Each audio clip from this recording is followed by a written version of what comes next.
tenemos el Dios de las fiestas. ¿Sabía que usted tiene el Dios de las fiestas también? No solo es el Dios de la salvación, no solo es, otro título que quieras poner. Nuestro Dios es el verdadero Dios de las fiestas. Vamos a leer Nehemías capítulo 8, versículo del 1 al 12. Dice así la palabra del Señor. Entonces todo el pueblo, como un solo hombre, se reunió en la plaza que está frente a la puerta del agua y le pidió al maestro Esdras traer el libro de la ley que el Señor le había dado a Israel por medio de Moisés.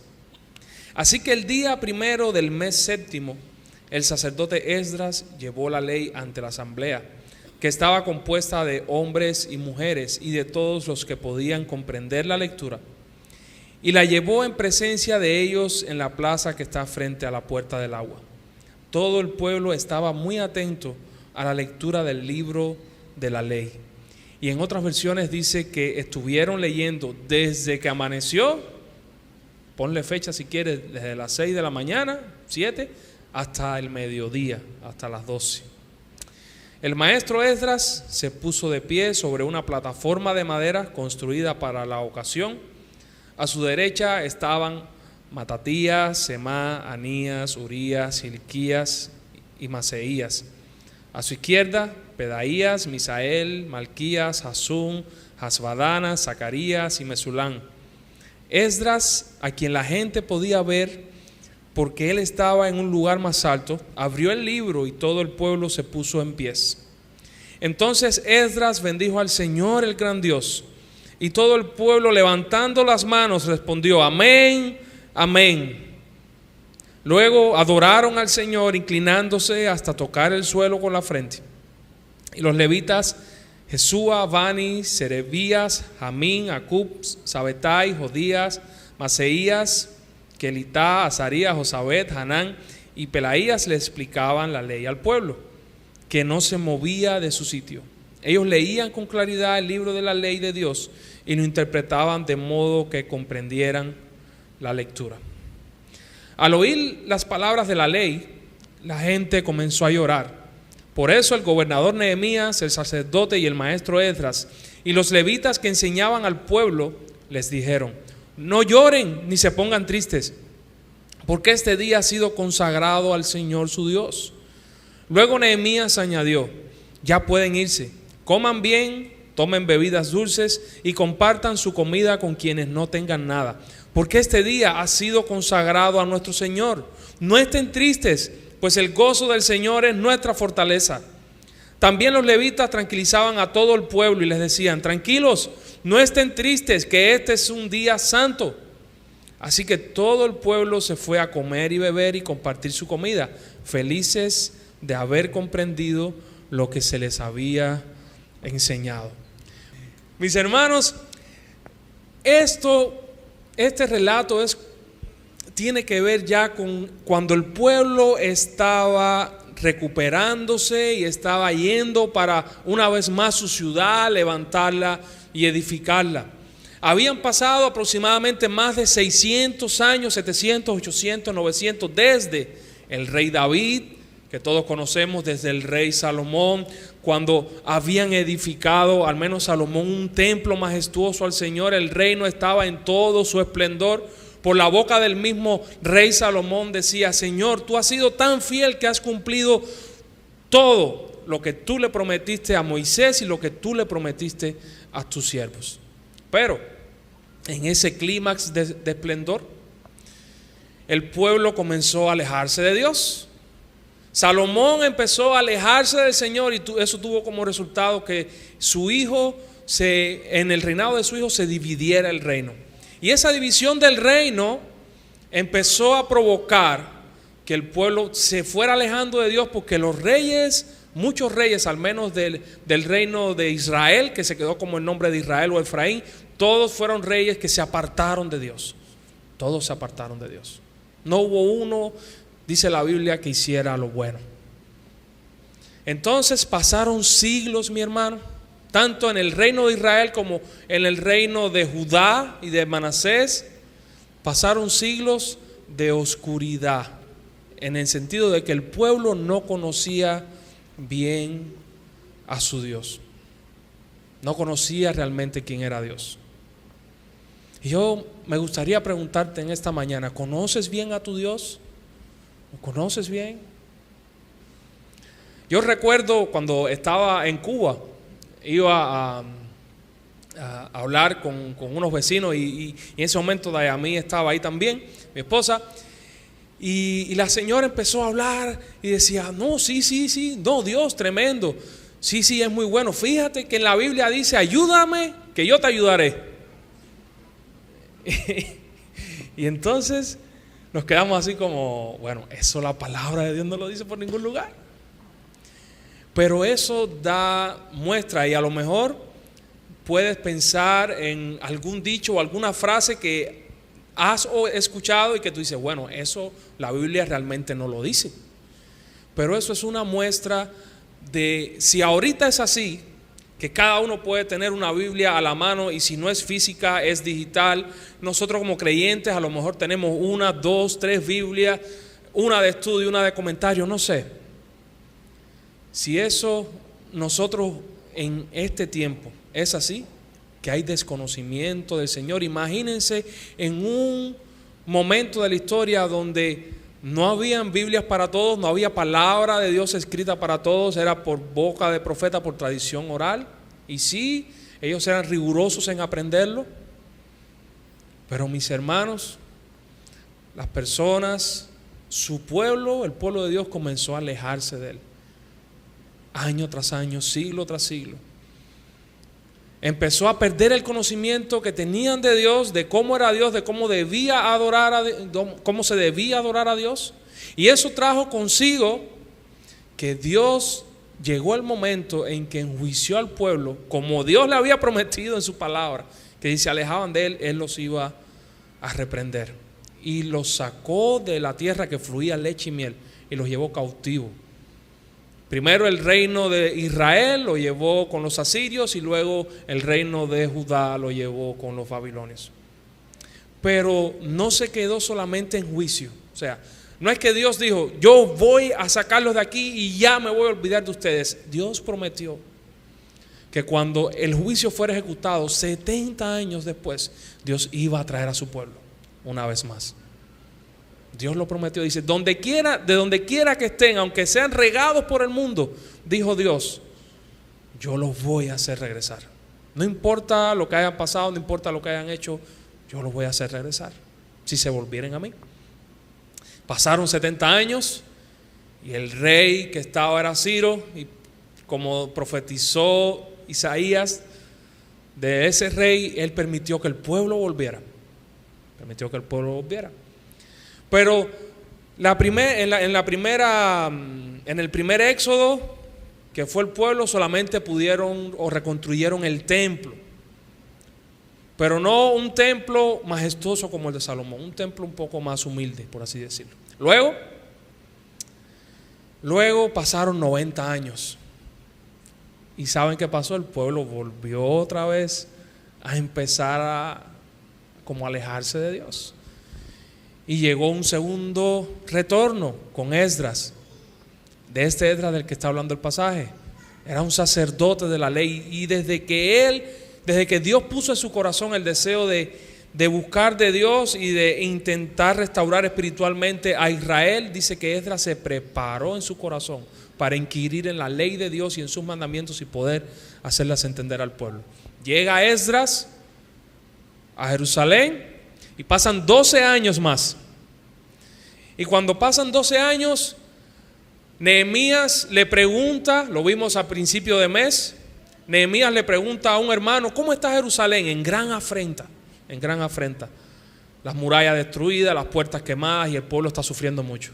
Y Dios pone en el corazón de Nehemías, y le abrió muchas puertas que ahorita vamos a ver, para que pudiera ir a Jerusalén y pudiera ser un líder conforme al corazón de Dios, y poder restaurar las murallas de Jerusalén. Y las murallas en aquel tiempo era muy importante en una ciudad. Hoy no tenemos Hermosillo con una muralla, Hoy no es necesario, pero en aquel momento era muy importante porque los protegía de los enemigos, le daba una identidad. No era lo mismo tú vivir dentro de la ciudad que fuera de la ciudad. Eso te daba una identidad como capital en el reino de Dios, en el monte del Señor. Entonces era muy importante. Tener la muralla construida significaba seguridad y significaba que Dios estaba levantando y reconstruyendo al pueblo. ¿Y saben qué? En 50 o 52 días el pueblo reconstruye las murallas. Había gran euforia. Ya el pueblo, la identidad del pueblo estaba tomando forma. Pero no solo el pueblo se conforma con las murallas. Algo sorprendente del pasaje que estamos meditando hoy es que el pueblo es el que le pide a Esdras: lee la ley, lee la palabra de Dios. Queremos conocer a ese Dios del que nos han hablado. Nos han hablado de Jehová, grande y temible. Probablemente en ese tiempo a lo mejor conocían un poco de la historia de Moisés, de cómo Dios había abierto el mar rojo, pero no sabían mucho prácticamente de Dios. Entonces el pueblo se reúne. Y no se reúne en el templo, se reúne en un lugar cerca de una puerta. ¿Y saben más o menos cuánto se estima que eran? De 30,000 a 50,000 personas reunidas en un solo lugar para que un hombre leyera la ley de Dios desde las 6 de la mañana hasta las 12 del mediodía. Y nuestro servicio, hermano, ¿cuánto dura? 2 horitas sentados cómodos con aire. Imagínense eso, mis hermanos.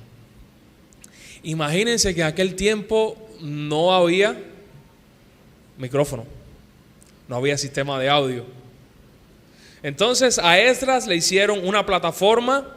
En Reina Valera te vas a encontrar como si le hicieron un púlpito, pero no se imaginen un púlpito de esta manera, sino le hicieron una plataforma para que todo el pueblo lo pudiera ver. Y con él estaban parados varios sacerdotes y levitas diciendo: hey, esto que vamos a hacer está conforme a Dios. Nosotros le estamos dando el visto bueno, estamos respaldando a Esdras.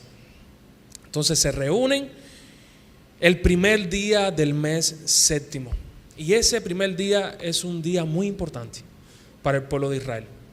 Porque ese primer día de ese mes séptimo empezaba o era una fiesta que se llamaba la fiesta de las trompetas. Literalmente, era una fiesta. Si vamos a Levítico capítulo 23, ahí nos vamos a encontrar las 7 fiestas grandes de Jerusalén. Y en este mes habían 3 fiestas grandes. Empezaba el primer día, fiesta de las trompetas. Luego 10 días era el día de la expiación. Y luego a los 15 días del mes, 5 días después, la fiesta de los tabernáculos. Entre la fiesta esta de las trompetas hasta el día de la expiación era como un llamado que Dios le hacía al pueblo. Se llamaban los 10 días de asombro o los 10 días de arrepentimiento. En Israel se tocaba la trompeta, y cuando digo trompeta no te venga a la mente el instrumento musical de hoy. Era un cuerno. Era un cuerno. Chofar le decían. Yo creo que hay personas por ahí que todavía que lo tienen, que lo hacen, no sé. Y se tocaba por 2 razones: o para llamar al pueblo a la guerra, o para llamar al pueblo a congregarse a Dios. Entonces la idea era que en el primer día de ese mes hubiera una fiesta de sacrificios, hubiera una fiesta de reunión del pueblo para que se prepararan para el día 10, que era el día de la expiación. Era como un llamado a: vamos a meditar en qué hemos estado haciendo, si nos hemos alejado de Dios, si no nos hemos alejado de Dios. Y el día 10 vamos a presentarnos delante de Dios con ofrendas, con sacrificios, para pedir su misericordia. Era la idea. Y hacía mucho tiempo, mi hermano, que el pueblo de Israel no celebraba eso. Hacía mucho tiempo que no hacían eso. Cada 7 años también, en ese momento, tenían que leer la ley. Y buena oportunidad para hacerlo. Entonces Esdras se pone en la plataforma con los sacerdotes. Habían levitas que ya estaban preparados para hacer entender al pueblo. Ustedes se imaginan 30,000 personas y un hombre hablando sin micrófono lo pudieran escuchar, por muy buena voz que tuviera. 6 horas. A mí me parece que no. aunque Dios pudo haber hecho ese milagro. Entonces, puede ser que las personas que estaban preparadas ahí con Esdras, a lo mejor Esdras estaba leyendo en hebreo y entonces las otras personas le explicaban al pueblo en el idioma que ellos entendían, que probablemente ya era el arameo, o probablemente solamente Esdras estaba leyendo, el pueblo sí entendía lo que se leía, pero esas personas iban, interpretaban y decían, ¿entiendes lo que lees?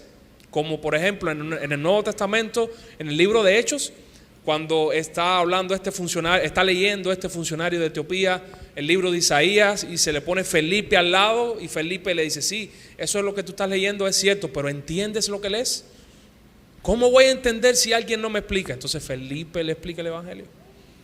Entonces estas personas estaban encargadas de hacer entender al pueblo la ley. Era un día santo. Y lo que me sorprende de este pasaje, mi hermano, es lo que viene a partir del versículo 9. Dice que al oír las palabras de la ley, la gente comenzó a llorar. Pero no un lloro de alegría, sino por lo que dice después, un lloro de tristeza. Leyendo la ley, comenzaron a llorar. Y el gobernador Nehemías y el sacerdote Esdras le estaban diciendo a las personas, ¡hey! No estén tristes, hoy es un día santo, hoy se supone que sea la fiesta de las trompetas, es un momento de alegría, no lloren, no lloren. Pero mi hermano, cuando estaban leyendo la ley de Dios, se dieron cuenta de que su conducta, sus acciones, su comportamiento estaba tan lejos del estándar que Dios tenía para ellos, que lloraron. Yo no sé cómo le hicieron Esdras y los líderes que estaban ahí para que 30,000 o 50,000 personas no lloraran. A veces no le ha pasado a ustedes, yo estoy seguro que estaban llorando por esa lejanía y por su pecado, pero ¿no les ha pasado a ustedes que a veces hay alguien llorando y a ti te dan también deseo de llorar? A mí me ha pasado. Entonces imagínense 30,000 o 50,000 personas en ese estado y Nehemías y los levitas diciendo, ay, no lloren, no lloren, hoy es un día santo, hoy es un día santo. Los levitas estaban tranquilizando al pueblo, lo estaban intentando tranquilizar. Los días, mis hermanos, los días santos, en aquel momento Dios los había diseñado no para que terminaran en llanto, sino para que terminaran en gozo. Cuando leemos el Antiguo Testamento, cuando leemos todo lo que hacían, todas estas fiestas, a lo mejor puede darnos una impresión de que era algo muy sublime, y de hecho lo era, pero era algo serio, casi que sombrío. Mi hermano, pero eso no era así. Era un tiempo de gozo, era un tiempo de alegría, era un tiempo en el que tú ibas a ir delante del Dios que te amaba, que te había salvado, a decirle, wow, Señor, esto es todo lo que tengo, sé que he fallado, sé que estoy lejos del estándar que tú tienes, pero tú dices que quieres tener paz y comunión conmigo a través de esto que voy a hacer. Ellos primeramente entendieron que estaban lejos de Dios. Entendieron, mis hermanos, que su pecado, su maldad, su rebelión los había apartado de Dios de tal manera que Dios había tenido que enviar esas consecuencias al pueblo. Mi hermano, la historia no termina ahí, gracias a Dios. Gracias a Dios, este pasaje, la historia no termina en que el pueblo tuvo gran llanto. El día puede empezar con llanto, pero está diseñado para terminar con gozo, porque el mismo Dios que manifestó su voluntad en su palabra, que manifestó que el pueblo estaba lejos de él, es el mismo Dios que dijo, hey, hay un día de expiación, hay un día en el que te vas a presentar delante de mí y que yo sé que tú estás lejos de mí y que has fallado, pero hay un día en el cual yo voy a poner sobre otro la culpa de tu pecado y vas a ser perdonado y vas a ser libre. Y en aquel momento los israelitas con fe, mirando al futuro, ellos lo que tenían que hacer es, este sacrificio representa mi maldad, representa lo que tendría que pasarme a mí. lo sacrifico delante del sacerdote o el sacerdote lo sacrifica, y yo sé que va a venir un día alguien, va a venir el Mesías, y cuando venga ese Mesías ya no va a haber necesidad de esto. Hoy nosotros miramos para atrás, sabemos que ese Mesías ya vino, sabemos que Cristo pagó por nosotros. Mi hermano y mi hermana, ¿a dónde quiero llegar con esto? Con toda esta introducción, conclusión. La palabra de Dios, cuando tú la leas y cuando yo la lea, lo primero que nos va a venir, el primer mensaje que nos va a llegar probablemente es este: no llegas a mi estándar. No estás en ese nivel. No estás en ese nivel en que no te pase un pensamiento negativo. No estás en ese nivel en que no digas una mentira. No estás en ese nivel en que no sé cuántas cosas. No llegas ahí. Y probablemente, mi hermano y mi hermana, nos sintamos mal. Probablemente digamos: wow, esto me está separando de Dios. ¿Cuál será la solución? La solución también la dice la palabra de Dios. Y la palabra de Dios dice que todo aquel que crea en Cristo,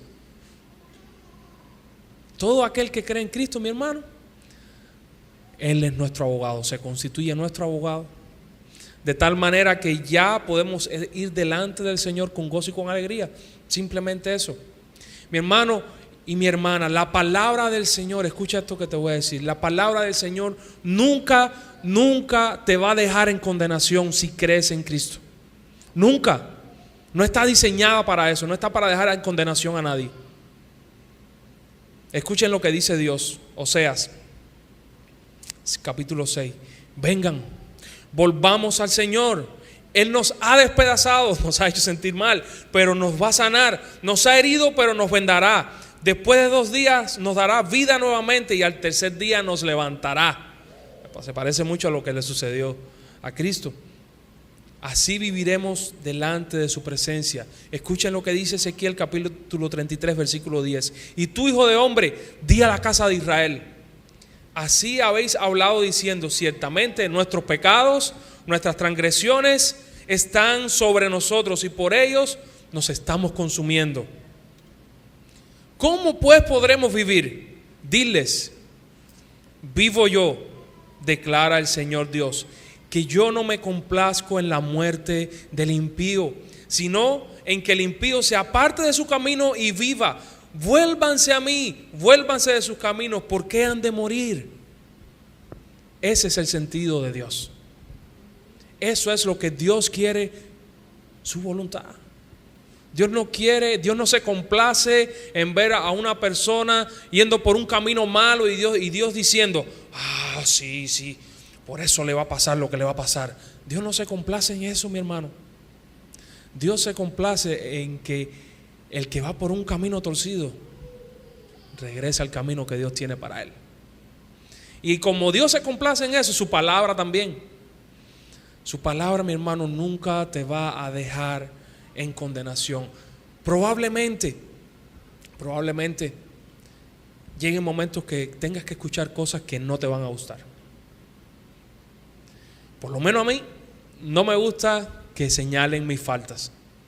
Enseguida mi corazón y mi orgullo intenta crear una capa que dice: no voy a ser receptivo a esto. Y la Biblia hace eso, el Espíritu Santo hace eso.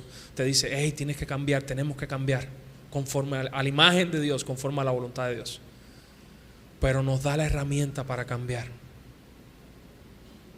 Nos da el poder, Dios nos da el poder para cambiar, y es a través de la fe en su Hijo Jesucristo, por el poder de su Espíritu Santo. Entonces, mi hermano, ¿qué quiero hacerte saber hoy? Dios es el Dios de las fiestas. Te voy a decir algo: Satanás no es el que pone la diversión aquí. Cuando digo aquí, no es solo en la iglesia, sino en todo el mundo. Lo único que puede hacer Satanás es pervertir algo bueno que Dios ha creado. Satanás no puede crear nada. Entonces Dios es el Dios de la alegría, Dios es el Dios de la fiesta, Dios es el Dios que le gusta que su pueblo esté alegre, gozoso, contento. Sí, mi hermano, sí, ese es el Dios que tú y yo tenemos. no es un Dios frío, no es un Dios frívolo, no es un Dios amargado, es un Dios alegre. Y como Dios es un Dios alegre, Dios quiere que su pueblo esté alegre. Escuchen lo que decía Nehemías y los levitas al pueblo: hey, no estén tristes, alégrense porque hoy es un día bueno, hoy es un día santo, gócense en el Señor. Es un día bueno para eso, para compartir, para comer, para tomar bebidas dulces, según el pasaje está hablando, o sea, para estar alegre, porque hoy estamos celebrando lo que Dios ha hecho en nosotros. Y mi hermano, tú y yo, cuando nos reunimos, por ejemplo, cuando nos reunimos a adorar a Dios aquí en este lugar, o cuando nos reunimos en la iglesia, en las iglesias en casa, que los hermanos con tanto amabilidad disponen para que nosotros podamos ir, nos reunimos para adorar a Dios por lo que Él ha hecho. Es nuestro héroe, es nuestro héroe de verdad. Mi hermano, nos reunimos para escuchar de Dios, cantar de Dios, vivir las buenas noticias que Él nos ha dado y que han cambiado nuestras vidas. Nos reunimos para tener una reunión con Cristo, es de manera espiritual, y nos reunimos para gozarnos en Dios. El pasaje, hay una frase que me encanta de Nehemías, capítulo 8, versículo 10, dice: no estén tristes porque el gozo del Señor es su fortaleza. Y es una frase difícil de traducir, pero si algo está claro, que es que en donde hay gozo de Dios, ahí hay fuerza de Dios. Donde Dios se goza, donde su pueblo se goza en Él, ahí hay fuerza de Dios, hermano. Sofonías 3:17 dice: el Señor tu Dios vive en medio de ti. Él es un poderoso Salvador, se va a deleitar en ti con alegría, con su amor calmará todos tus temores, se gozará por ti con cantos de alegría. El Salmo 95 dice: venid, aclamemos alegremente a Jehová. De hecho, el salmo que el pastor Tavares estaba leyendo ahorita, ¿cómo empezaba? Alaben a Jehová en todo momento. Cantemos con júbilo a la roca de nuestra salvación. Lleguemos ante su presencia con alabanza. Aclamémosles con cánticos, porque Jehová es Dios grande y Rey grande sobre todos los dioses. Vengan, adoren, postrémonos, arrodillémonos delante de Jehová nuestro Hacedor, porque Él es nuestro Dios y nosotros somos pueblo de su prado, ovejas de su mano. Mi hermano y mi hermana, cuando terminó y Nehemías y los sacerdotes de enseñar al pueblo, el pueblo se fue alegre y contento porque entendieron la palabra. Entendieron que en la palabra puede ser que haya una confrontación para nosotros, para nuestro estilo de vida, pero entendieron que hay victoria en Cristo. Razón para alegrarse, razón para gozarse, no hay más, mi hermano. Nuestro Dios es un Dios que le gusta la fiesta, que le gusta la alegría de su pueblo en todas sus manifestaciones. Pero eso es solo una parte de la moneda, una cara de la moneda. La otra cara de la moneda pudiéramos encontrarla en el Salmo, por ejemplo, capítulo 2, versículo 11, que dice: sirvan al Señor con temor, con temblor, ríndale alabanza. O sea, hay gozo en la presencia del Señor, pero también tenemos que tener reverencia. Si lo pudiera poner en una palabra: gozo y reverencia al mismo tiempo. Alguien dijo: la verdadera adoración está llena de gozo, precisamente porque está apercibida o se da cuenta de cuán temible es aquel a quien adoramos y cuán grande es nuestro privilegio al permitírsenos acercarnos a Él. No sé si recuerdan Nehemías capítulo 2, cuando Nehemías va delante del rey. Nehemías era copero. Copero quiere decir que le servía el vino al rey. Y cuando Nehemías va delante del rey, que era un rey humano, por cierto, el rey vio que estaba triste. Y cuando el rey vio que estaba triste, le pregunta a Nehemías: ¿por qué estás triste? Y dice que Nehemías sintió el verdadero terror. No lo dice así la Biblia, pero dice que sintió mucho miedo. Sintió mucho miedo. ¿Por qué razón? Ponemos mala cara o cuando estamos enfermos, o también una razón puede ser que en la persona que tú estás de frente o no te caiga bien o tengas algún problema con esa persona o estés disgustado en alguna manera. Entonces, mi hermano, estar de esa manera delante del rey que tiene el poder de la vida y la muerte, nada más con una sola orden, un solo decreto, es peligroso.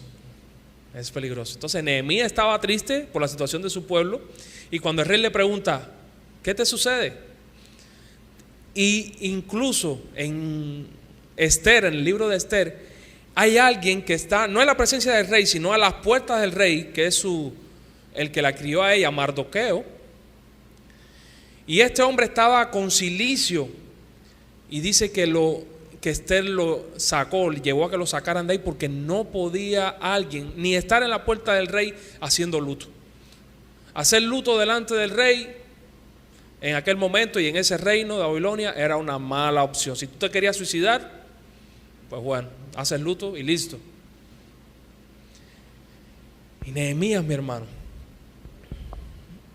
temió, porque el rey podía pensar, este parece que tiene algo contra mí.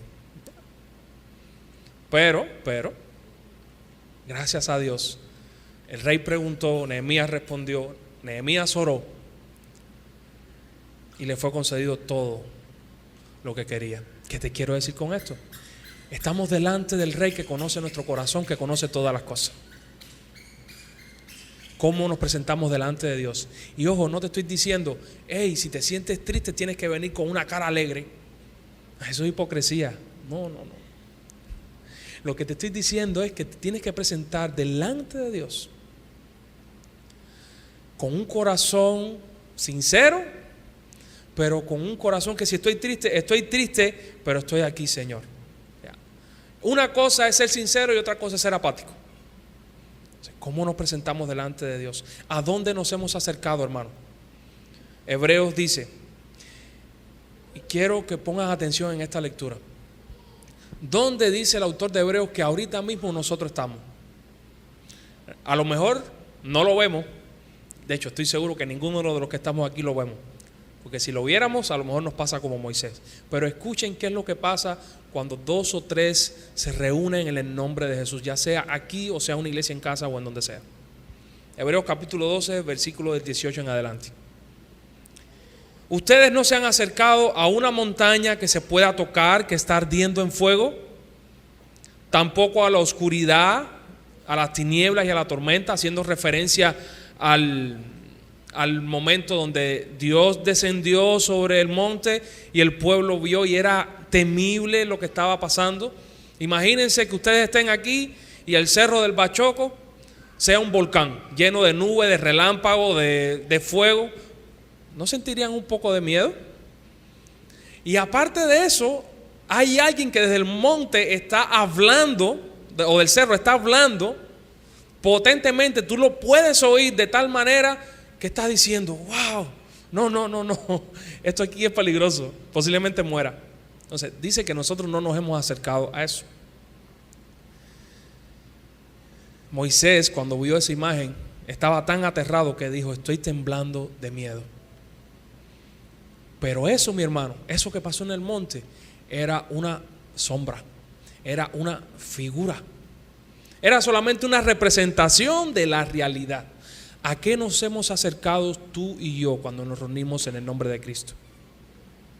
Versículo 22. Por el contrario, nosotros nos hemos acercado al monte de Sión, a la Jerusalén celestial, a la ciudad del Dios viviente. Se han acercado a millares y millares de ángeles, a una asamblea gozosa, a la iglesia de los primogénitos inscritos en el cielo. Se han acercado a Dios, el juez de todos, a los espíritus de los justos que han llegado a la perfección, a Jesús, al mediador de un nuevo pacto, y a la sangre rociada que habla mejor que la de Abel. Mi hermano, cuando tú y yo nos reunimos, espiritualmente hablando, estamos delante de la presencia de Dios, delante de millares de ángeles, delante de todo eso, rindiendo culto al único y soberano Dios. Escuché un amén ahí medio. Y la pausa es a propósito para que pienses o para que pensemos. Mis hermanos, delante de quién estamos en presencia. Pero eso no nos tiene que llevar a tener temor. ¿Saben por qué? Porque ese rey no es como el rey de Nehemías. Ese rey ya ha declarado de antemano diciendo: hey, yo quiero que se gocen, yo quiero que me alaben, yo quiero que se sientan felices en mi presencia. Yo estoy en paz con ustedes y lo que quiero celebrar es esa paz que tengo. Ya no son mis enemigos, ahora son mis amigos. Gócense delante de mí. Y punto. Ese es el Dios, mi hermano, al que tú y yo nos acercamos. Un Dios alegre. Un Dios alegre. Y a la vez que exige reverencia o que quiere reverencia, pero de una manera alegre. Dios es un Dios de paz y no de confusión o desorden. Primera de Corintios 14:33 lo dice.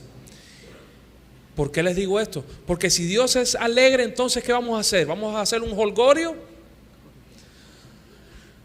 Cuando adoramos a Dios no es un jolgorio, pero tampoco es un funeral, hermano. Tampoco es un funeral.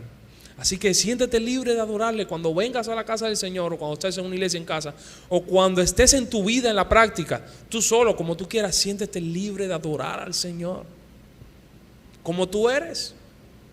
Como tú eres.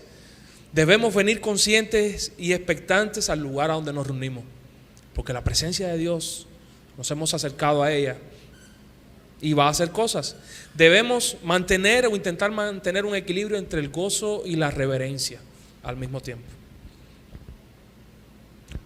Alégrate con gozo, mi hermano, pero recuerda que estás delante de la presencia de Dios. ¿Cuál es el límite?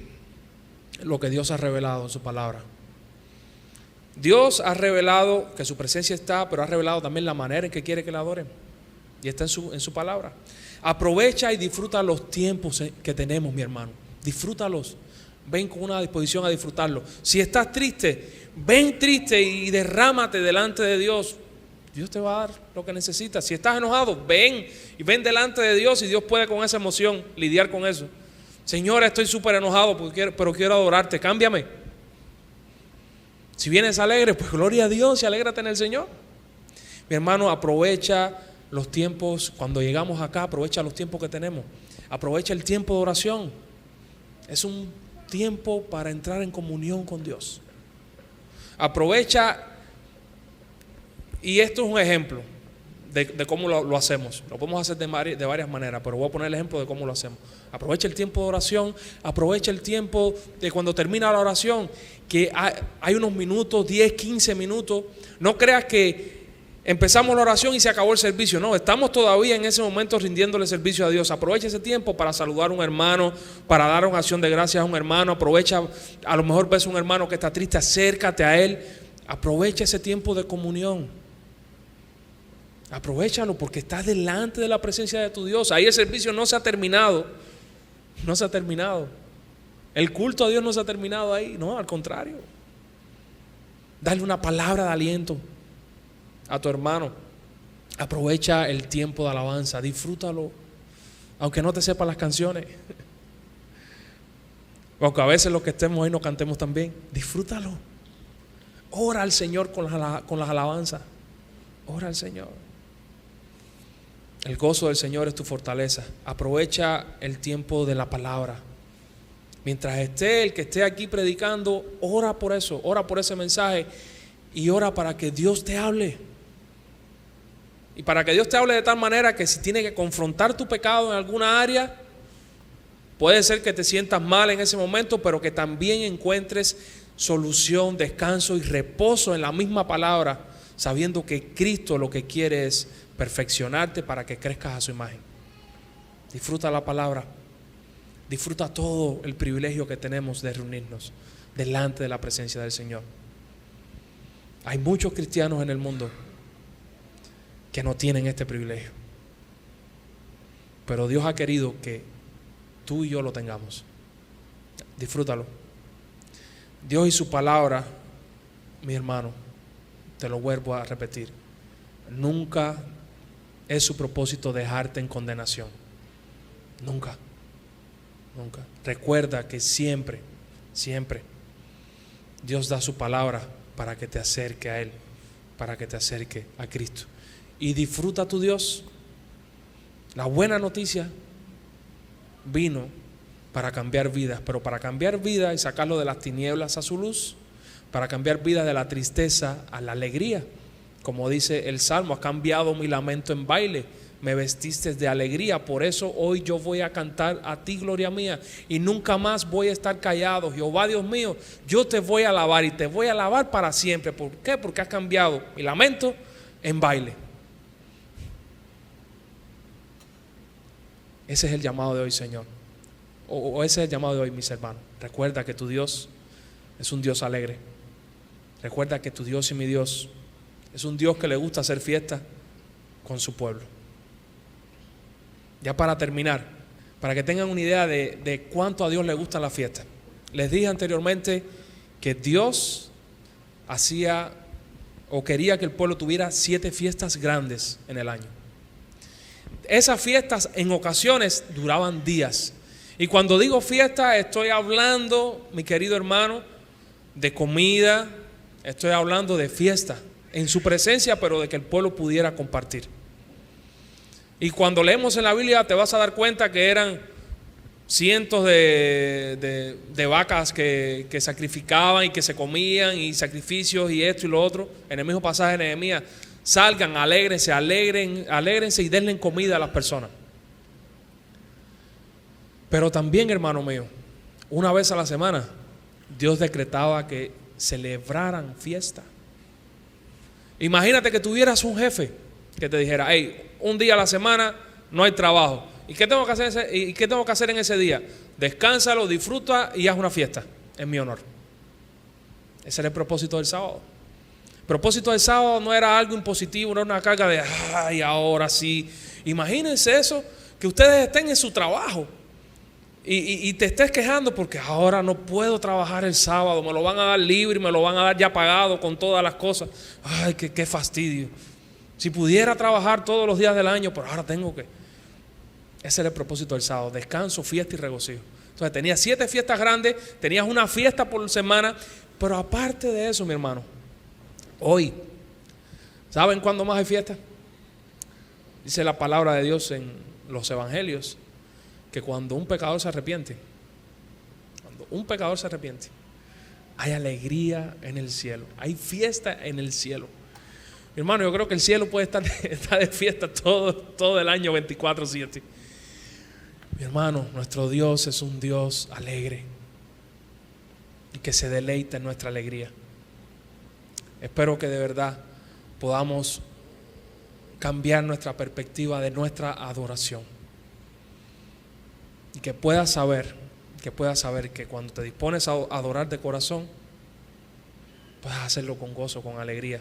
Puedes expresarte. Recuerda que estás delante de la presencia de Dios. Y puede ser que vengan pensamientos a tu mente que digan: no, pero no voy a alzar las manos, o no voy a cantar porque yo sé que canto mal, solamente canto en el baño y que va a pensar que está al lado. Olvídate del que está al lado, si tú lo vas a hacer para Dios. Solamente cuando brinques, ten cuidado de no machucar el pie del hermano, porque puede ser que haya un accidente. Pero recuerda, mi hermano, recuerda que puedes gozarte en la presencia del Señor. Puedes tener gozo y puedes tener reverencia. Espero que juntos podamos seguir adorando y alabando al Señor.